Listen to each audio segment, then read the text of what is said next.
Hey, deserving listeners, 90 Day Fiancé, Brandan and Mary. Let's watch, and then I will react, and you will watch, and you will react to me reacting to it. And some of you will even react and film your reaction with your phone, and you will DM me on Instagram, and I will get a kick out of it. Let's watch. That explains a lot of the times you're not on the phone when I'm asleep. Not all the time. A lot of the times. But sometimes I didn't do that. I just lost connection. You know, since I got here, there wasn't a single power outage. You'll see. Right. This is the consequence of lying. And it's interesting that he's focusing on that. The power outage, meaning the lying. He's not focusing on, well, did you have sex with anyone? Who, these guys, I can't, she would be focusing on those elements. And he's focusing on the lying elements, which is, of course, the primary problem. She can hang out with her friends, but to lie about it, right? Now, I'll hold out for the possibility that she had absolutely understandable reasons as to why she did lie to him, and that he deserves to be lied to because he's abusive. I don't know. But he is focusing on that. I am noting that right now. And now he's starting to wonder about everything. He's probably thinking, was any power outage real? And that's rational for him to ask. He would be stupid to assume that any of the times she said power outage, that was real. And then if you're him, you're wondering, well, there were other power outages that were at other kinds of times. Were you dating other men? Do you have other boyfriend? It blossoms from there, and that's the consequence of lying. And she doesn't seem to care. You think she'd be like, oh, I'm sorry, or just something. I don't want to make a scene in front of her friends, but coming from someone who has trust issues, I really didn't think that she would be the kind of person to lie about this. Even if you don't have trust issues, this would be a huge violation of trust. I always say this phrase that he would be an idiot. He would be stupid to believe things that she has said up until this point and moving into the future. Because one, she apparently lied several times. Two, she has no remorse. She is not apologetic. She, I'm guessing, even believes that it's okay what she did. That now, and maybe it was. I'm going to hold out for that. I'm still waiting for it. She claims that he's jealous, and I'll take her word for it. But we've seen her jealousy. We haven't seen anything close, or we've only heard of it.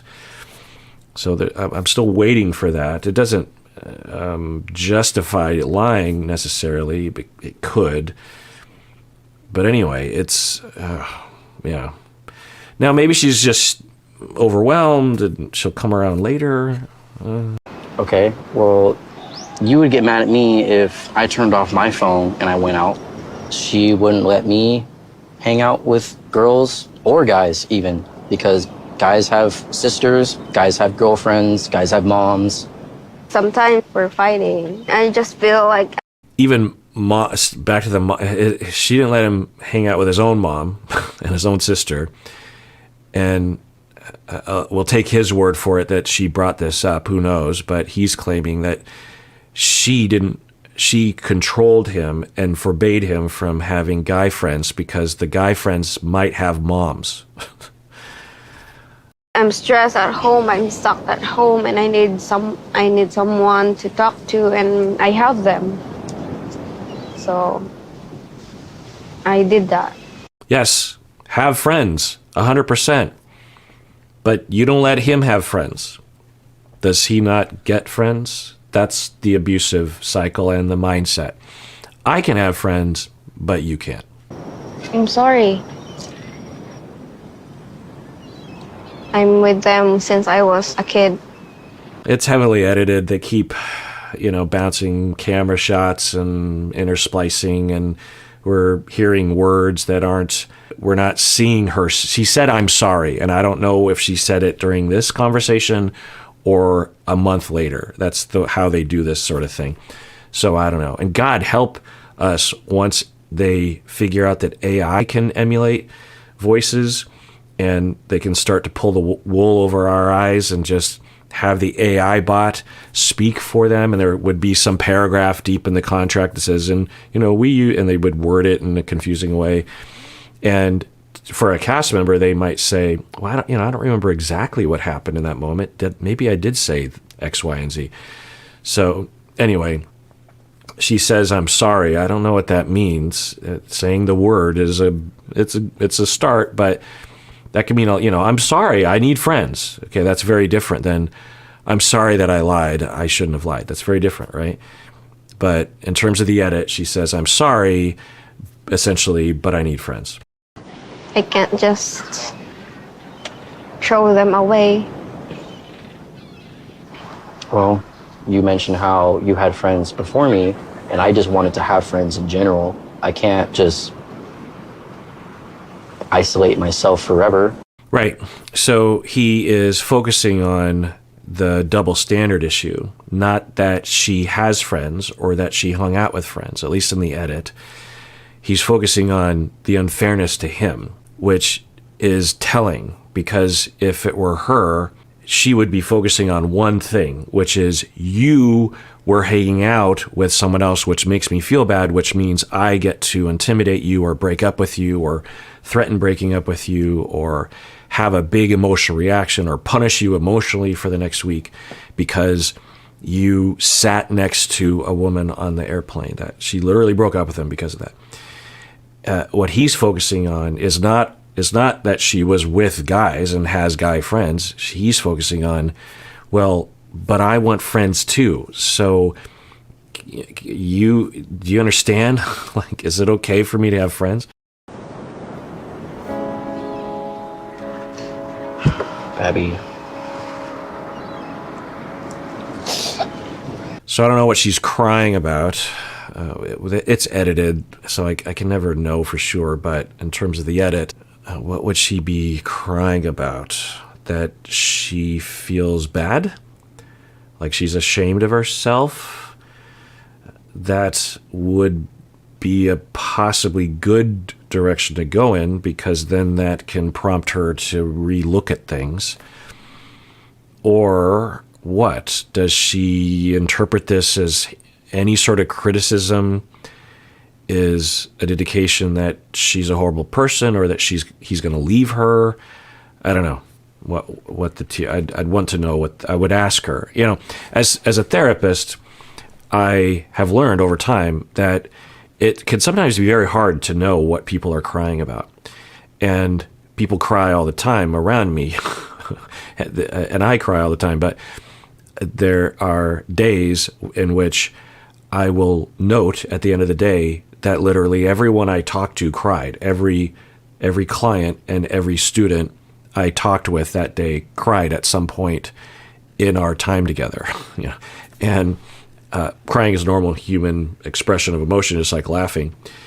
And so what I've learned over time is that often we imagine why people are crying, but sometimes people are crying for reasons that are very unintuitive or just not available to us as an option. So I would ask people, what are those tears for?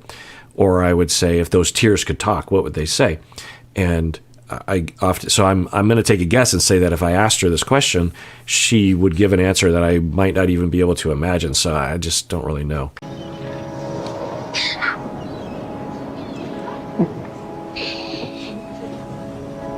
I'm sorry. I'm sorry. If Brandan have been doing the same thing, I will get mad. Especially when he will hang out with girls. Okay, so it sounds like it was what I was talking about, the first hypothesis, that she's crying out of feeling guilty or shame or feeling bad about what she had been doing to him. And it's notable that as she starts to cry, he has empathy and is taking care of her. She says that she's sorry, and then he immediately, I'm sorry too. Is that what I heard?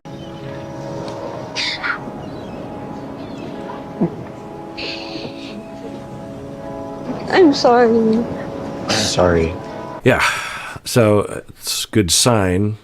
So is this the beginning of them recovering and everything will be fine from this point forward? That isn't usually the case. This is only episode 5. So if this was the end of their chaos, I'm guessing they would have saved this scene for the end of the season. So, but who knows? This is a good development. She seems genuine, right? She's crying. It's coming from the heart. Now, there's a possibility. No, it does look like she feels bad and understands why. Although we hear the voiceover of an interview that happens later than this. You know, those one-on-one interviews, they act like it happens right then, but it could be literally a year later that they will have they will do interviews and film them. So I don't know what she's going through right now, but this is a good sign. This is the first sign. I think this is literally the first time in the edit that she has indicated that she might have at least some understanding that the way she treats him is unfair, which is a good. It's relieving to me that she has this reaction. If Brandan have been doing the same thing, I will get mad, especially when he will hang out with girls. That's why I feel so guilty. So, you know, the voiceover, it could have happened a year later. It could have happened later that day. It could be what she's thinking right now, but she's not saying those things. And she's crying and he's taking care of her. It's just notable, that dynamic of, but, you know, there's nothing wrong with that. But I just wonder how the overall pattern is. Is this an overfunctioning, underfunctioning thing? Is this a codependency, underfunctioning thing? There seem to be some signs. When I lie to Brandan, but when we're fighting, it makes me so crazy and depressed staying at home and not doing anything, because when Brandan's sleeping, it's hard because it's just me alone. Okay, that's interesting.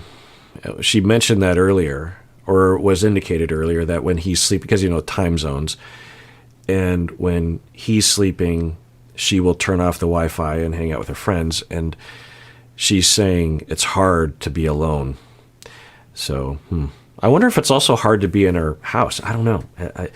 She's talked about, the quote from her, she says, "Dad is always mad." Her grandfather / dad, I mean, not / dad, but she refers to her grandfather as dad in English. Dad is always mad. So, you know, there's a possibility that these relationships are some sort of barrier, you know, with her. I don't know.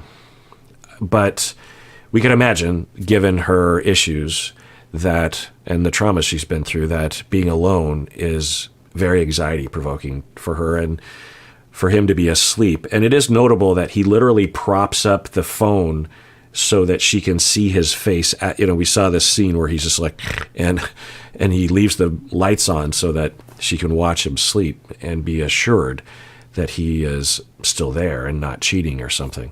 This episode is sponsored by BetterHelp. So, I don't know about you, but throughout my day, I have two opposing forces in my mind between what I want to do, like playing a video game or playing with my dogs, and what I should do, like exercise more or eat more fiber or something. As a therapist, I talk with a lot of clients about this inner conflict. Most people think it's all about willpower, even though research demonstrates that willpower doesn't really work. There are a lot of evidence-based techniques that actually work that people don't usually consider, like using behavioral shaping techniques or healing from our relational traumas that keep us stuck internally. Well, one option worth exploring is BetterHelp. If you're thinking of starting therapy, it's worth giving a try. It's entirely online. It's designed to be convenient and suited to your schedule. And also, you can switch therapists at any time at no additional charge. So, make your brain your friend with BetterHelp. Visit betterhelp.com/Kirk today to get 10% off your first month. That's BetterHelp, HELP.com/Kirk. I'm here, okay? And everything's gonna go good, and we're not gonna fight or overthink or get jealous or insecure anymore, all right? Okay. Don't cry anymore, Babby. I'm sorry. It's okay. So the energy is he's taking care of her. She is the liar. She is the one who is treating him unfairly. We have heard her refer to behavior that he has done that was unfair to her, of being jealous, and that's possible for sure, particularly given his issues, but at least in the edit, in terms of what we've seen in terms of behavior, she has lied in front of the cameras. She has had a double standard in front of the cameras. After being confronted on it, she is now realizing that it is not okay, I think, or she just, so I'll add the possibility that that voiceover interview was either coached to her later or something she realized later when she was more clear-headed. There's a possibility that in this moment she actually doesn't feel that way. She's just caught in something and is crying the way a child cries when they get caught after bad behavior. You know, a 7-year-old sneaks into the candy drawer and steals candy and eats it, and the parents find the wrappers and confront the kid, and the child will often cry. And they will say, like, I was hungry, or I'm sorry, but they're not really, they don't have the sort of empathy that we would hope to have when we're older. When we're older, we might also cry, but we might say, like, oh, that must have been, that must feel bad to you because I did that to you. That also makes me feel bad. There's a lot of different elements to the experience of remorse and apologies and realizing how your behavior affects other people. And we don't expect 7-year-olds to have that advanced understanding. We expect them to have a 7-year-old understanding, but that's not an advanced understanding. There's a possibility that she has like a 7-year-old version of crying and remorse right now, but not an actual advanced understanding of, like, man, you know, not only do I feel bad right now, but that must be really hard for you to hear that I've been lying to you. I'm so sorry. We're not hearing her say anything like that. What we're seeing is her melting down again. She might even be halfway or mostly melting down because she's worried he's going to leave her because there's negativity right now. And she might have some flaw shame about this. But then the behavior we see is her melting down and him just fawning after her. I'm sorry. What is he apologizing for? Now, maybe he's apologizing for putting her in a position where she felt like she had to lie, but that hasn't been said explicitly. But anyway, we see him taking care of her, him trying to reframe it. She's the one that lied to him. So there's a possibility that there is some sort of codependent, over-functioning, under-functioning relationship around her issues. So for the codependent person, they often have deep issues emotionally, but they will project them onto the other person. They'll find someone that is an easy target of that. They have similar backgrounds in terms of attachment disruption, so you could imagine that he might want to, and he often is telling people to stop crying, stop crying, stop crying. He said that to his mom, and you know how I feel about that. It's weird that people say that to anybody. It doesn't make any sense. It's a normal human behavior that is very healthy to do. And telling someone to stop crying isn't going to stop the sadness. It's just going to make people feel like they don't matter. It's going to make people feel ashamed for crying. It doesn't do anything to you that someone else is crying. Often, though, what the communication is like, I don't want you to feel bad. Okay, but I do. So let me feel bad. Is that okay with you? I know that you don't want me to feel bad. That's nice of you, but I do. So telling me not to feel bad is just going to make me feel even worse. So just let me feel bad. That's okay. It's not the end of the world that I feel bad. Anyway, so it's possible that he needs her to be this way because he doesn't like this aspect of himself, because he had to reject that and split it off a long time ago because it wasn't being taken care of by anyone. His dad apparently treated him poorly, and he's had to survive through a lot of difficulty, and so he has maybe split that off, but he has an inner an inner child that is very much like Mary, but he needs someone to possess that part of himself, to enact that part of himself. So they become enmeshed, and through this relationship, she now expresses her pain and her fragileness, and she's also expressing his inner fragileness. And then he now is engaging with himself in a way, taking care of himself, but also kind of shaming it, saying, stop it, don't do that sort of thing. So, so that's how that codependency under functioning relationship can be locked in. That for the overfunctioning person, they might look like everything is great and they might look competent, and the underfunctioner will look more fragile, but they're both equally fragile. They just have oriented themselves in a way that makes them feel more comfortable. The underfunctioner feels more comfortable dependent on someone else, and the codependent person feels more comfortable over someone because they both get something out of it. The overfunctioner gets this sense of superiority and a sense that they're needed, and the underfunctioner gets a sense of being taken care of. And there's other things. So there's a possibility that that's happening. As a friend of me, we are supporting you.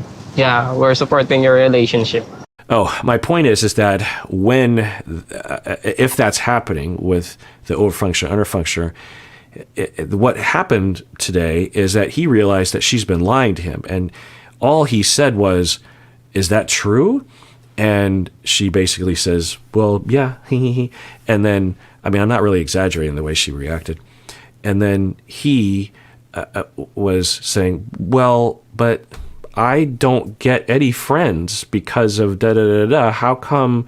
He was really focusing on that. And then eventually she breaks down.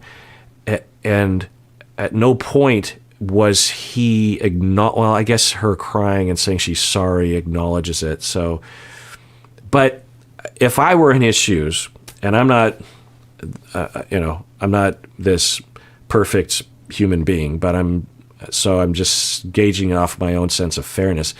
If it were me, I would probably have a similar reaction to her in terms of care and empathy. But I would also say, and honey, we have to talk about this whole thing, because I now don't have any trust in anything you say or anything you have said because you lied to me. So I'm going to have to ask you a lot of questions to try to figure out what I need to remember differently.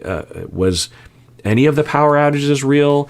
Are there other things that you've been hiding from me? There's a lot of effects and I also want you to understand, it's not just the fact that you have the double standard about friends, but the fact that you lied to me. Why did you do that? You could have said, we could have had a conversation. That's just me. Now, again, I'll hold out for the fact that he's a complete jerk face and she was completely justified in lying, but in the edit, it doesn't look that way. The reason why I say all those things, because I'm terrified, because I'm not watching this at the same time you are. You probably watched this a long time ago and know everything. And so there's a possibility that he's a complete jerk face, and a percentage of people watching this channel will not mentalize with me and will not consider the fact that I don't know what you know and will be like, ugh, and then I'll be hurt and I won't be able to sleep at night. We just promise. Thank you, promise. I really, really hope the jealousy issues between me and Mary subside and go away, and it's not going to be easy. But it is something that we both need to work on together. And so they keep referring to his jealousy issues, and we did hear her say that he got jealous of her dancing and her modeling, which are, more typical sorts of jealousies. She's jealous of him hanging out with his mom and his sister. That's not typical. His is more typical. It doesn't make it okay, but his is more typical. It's like, well, you're dancing with other boys, and you're also modeling, and they showed a picture on the show anyway. We don't know. She could have been modeling parkas for all I know, but from the picture they showed us, she's modeling bikinis. So that's another more typical jealousy that people have. I've talked about this before, but my wife is a model and has been for decades and has done everything under the sun except for nude stuff. But she has done underwear and bikinis and, and dresses and parkas and all that kind of stuff and socks. But there are pictures of her butt in underwear. Sometimes it's literally just her butt, those kinds of catalog pictures. And, it's on the internet, and it doesn't bother me in the least because I am secure in my relationship with her and I don't have abandonment traumas like they do. And I'm not a misogynist. And my relationship with my wife is strong. And if I were jealous, which, I'm guessing has happened at points, then we work it out. There's an ironing out or a reassurance or some kind of repair or something that'll happen between us. Or point is that it's not inherently triggering for someone to model clothing that is very revealing. It doesn't have to be, because a lot of people, I'm saying all this because a lot of people might say like, well, of course he's jealous because it's wrong that she would be doing that kind of behavior. I'm guessing none of you think that, but people would. Or he's a red-blooded American man. Of course, he's gonna. What kind of a man would he be if he didn't get upset about that? And it's like, no, that's just patriarchy shit. You don't got to worry about. That's all nonsense. And so why am I saying that? Well, I'm saying that because I don't know. I just wish I understood. I don't know why I care so much, but I just wish I understood. Or they showed us the scenes, and of course it happened before they were on the show, of like, how did those conversations go down and what exactly happened? And I've speculated the ends of the spectrum before, but I'll just briefly, it could have been anything from like, she did one picture in a bikini and a bunch of other pictures in non-revealing clothes, and he's just like, no, you can't model at all. And she's like, please, okay, I won't do any bikinis. And he's like, no, I don't want anyone looking at you. You're my woman, and that's my body. I get to control it. That's at one end of the spectrum, and it's possible. It doesn't seem likely, but it's possible that he was at least closer to that.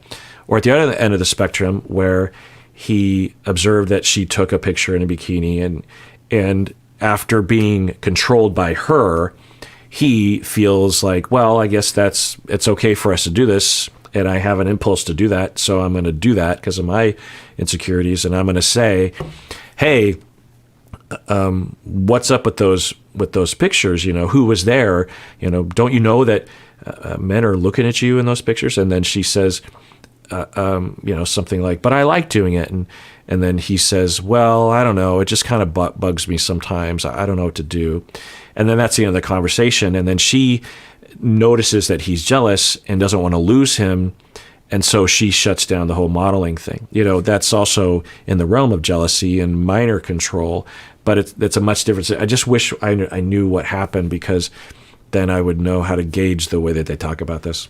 I've been very excited, and I've been very worried. I've been up and down, and people do that sometimes.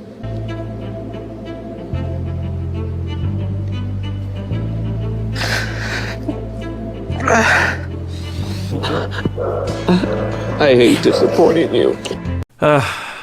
Sometimes it's just good to watch Kenny and Armando be kind and emotionally expressive and supportive and empathetic and understanding each other and expressing themselves and have the safety to do so. And it's just great to see. Okay, well, that's enough out of me today. And everyone, please take care of yourself, because you deserve it. You really, really do.